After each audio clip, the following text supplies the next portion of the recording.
Во рамки на проектот за подобрување на безбедноста во сообраќајот, патна сигнализација, пешачки патеки, кој има за цел подобрување на хоризонталната и вертикалната сигнализација.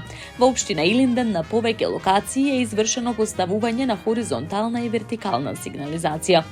Извршено е обележување на потегот од раскрсницата кај клучката Октагон, населеното место Миладиновци, Кадино и улицата 500, во населеното место Марино до улицата 8 во Илинден, дел од улицата 9 и улицата 534.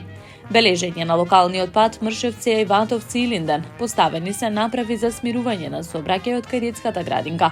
Обележани се пешачките премини кај сите основни училишта и јавни установи, раскрсници и критични места, информираат од општина Илинден. Општина Илинден и во иднина ќе продолжи со инвестициите во оваа област. Ќе се работи на поставување на нова вертикална сообраќајна сигнализација, но и со апел до учесниците во сообраќајот да ги почитуваат сообраќајните правила и прописи, зашто последиците од нивното непочитување можат да бидат катастрофални, истакнуваат од општина Илинден.